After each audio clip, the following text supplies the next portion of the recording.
कक्षा 3 विषय हिंदी। पाठ 5 सूरज चंदा तारे भाग 2।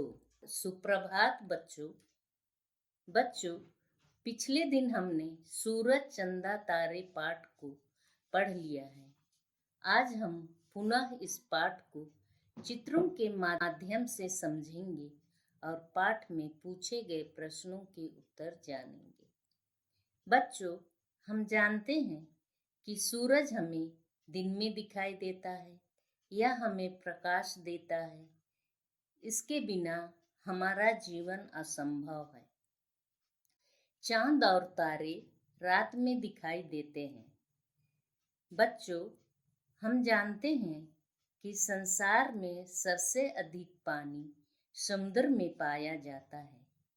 समुद्र का पानी सूरज की गर्मी पाकर भाप बनकर बादल का रूप ले लेता है और शीतल होकर बारिश करता है।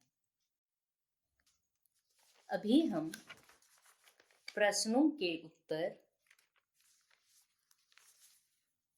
जानेंगे। पहला है मौखिक प्रश्न। सूरज, चंदा और तारे कब कब और कहाँ दिखाई पड़ते हैं? तो बच्चों, इसका उत्तर होगा सूरज, चंदा और तारे कब कब और कहाँ दिखाई पड़ते हैं। सूरज दिन में और चंदा और तारे रात में आसमान में दिखाई पड़ते हैं। सूरज दिन में और चंदा तारे रात में दिखाई पड़ते हैं। कहाँ दिखाई पड़ते हैं? आसमान में। सबसे अधिक पानी कहाँ पाया जाता है? सबसे अधिक पानी समुद्र में पाया जाता है। और प्रश्न 3 और 4 तुम खुद ही कर लोगे। नंबर खा हमने कर लिया है पिछले क्लास में। अब हम गा नंबर देखेंगे। गा नंबर में है, क्वेश्चन है, दो पर्यायवाची शब्द लिखिए। तो जो दिए गए शब्द हैं उनके दो पर्यायवाची शब्द लिखना है। नंबर 1 सूरज। सूरज का पर्यायवाची शब्द है रवि और दिनकर। नंबर 2 चंद्रमा। चंद्रमा का पर्यायवाची शब्द है इंदु और चांद। नंबर 3 धरती। धरती का पर्यायवाची शब्द है पृथ्वी, वसुधा। नंबर 4 सागर। सागर का पर्यायवाची शब्द है समुद्र और जलधि। नंबर 5 आकाश। आकाश का पर्यायवाची शब्द है आसमान और गगन। बच्चों, दिए गए शब्दों के पर्यायवाची शब्द यहाँ 2 ही पूछा गया है, इसलिए मैंने 2 ही बताया है। नंबर घ समझिए और लिखिए। इस प्रश्न का उत्तर देने के लिए आपको शब्द को समझना होगा और उत्तर देना होगा। बच्चों, मैं जानती हूँ कि कक्षा 2 में तुम लोगों ने वचन के बारे में पढ़ लिए हैं और तुम्हें याद ही होगा कि शब्द के रूप से ही हम एक वचन और बहुवचन पहचान लेते हैं। तो अब हम यहाँ जो शब्द रूप दिया गया है उसको देखेंगे, पढ़ेंगे और उसका बहुवचन रूप सीखेंगे। पहला क्वेश्चन है, पहला शब्द तारा। तारा एक वचन है और उसका रूप लिखना है बहुवचन रूप में। तारा का बहुवचन रूप होगा तारे। नंबर 2, रात। रात एक वचन है और रात का बहुवचन होगा रातें। नंबर 3, बच्चा। बच्चा शब्द एक वचन है और उसका बहुवचन रूप होगा बच्चे। नंबर 4, बहन। बहन का शब्द रूप सुनकर ही आपको पता होगा कि एक बहन है यहाँ, और उसका बहुवचन रूप हो जाएगा बहनें। नंबर 5, आँख।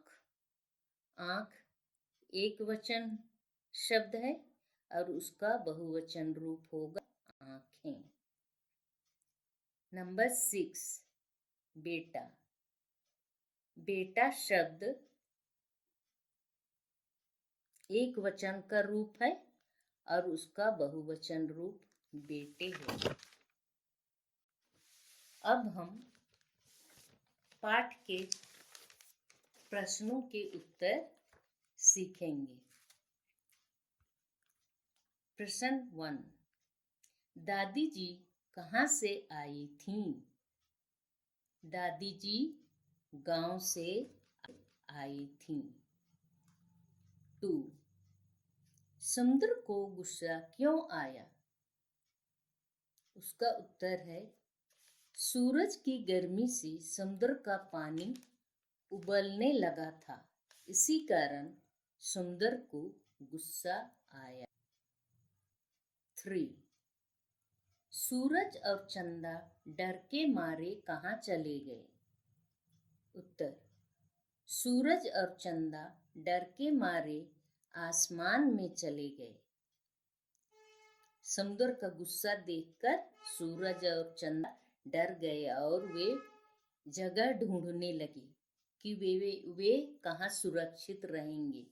तो उन्हें दिखा आकाश यानी आसमान। तो सूरज और चंदा डर के मारे आसमान में चले गए। नंबर 4, समुद्र आकाश में किस प्रकार पहुंचा?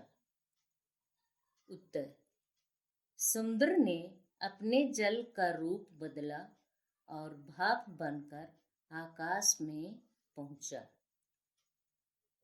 समुद्र का पानी भाप बनकर ऊपर आसमान में चला जाता है और वहां से शीतल होकर बारिश के रूप में धरती पर आता है।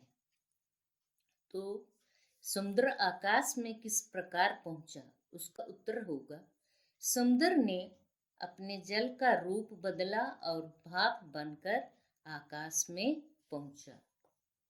5, दादी माँ ने बारिश के बारे में क्या बताया? तो दादी माँ ने कहानी के माध्यम से बच्चों को क्या बताया? दादी माँ ने बारिश के बारे में यह बताया, समुद्र के आंसू बारिश के रूप में धरती पर आ गए। अब जब भी समुद्र का मन होता है, वह आकाश में पहुंच जाता है और वर्षा के रूप में वापस लौट आता है। तो बच्चों, अब यह पाठ समाप्त हो गया और पाठ के जितने प्रश्न उत्तर हैं उसके नोट्स दिए जा रहे हैं। तुम पुनः पाठ को पढ़ोगे और प्रश्न उत्तर याद करोगे। और एक आवश्यक सूचना भी दी जा रही है कि कक्षा 3 के सभी बच्चे ध्यानपूर्वक सुनेंगे।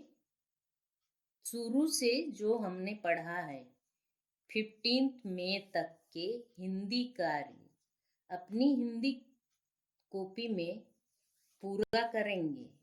अगले सप्ताह में सुधार हेतु कॉपी मांगी जाएगी।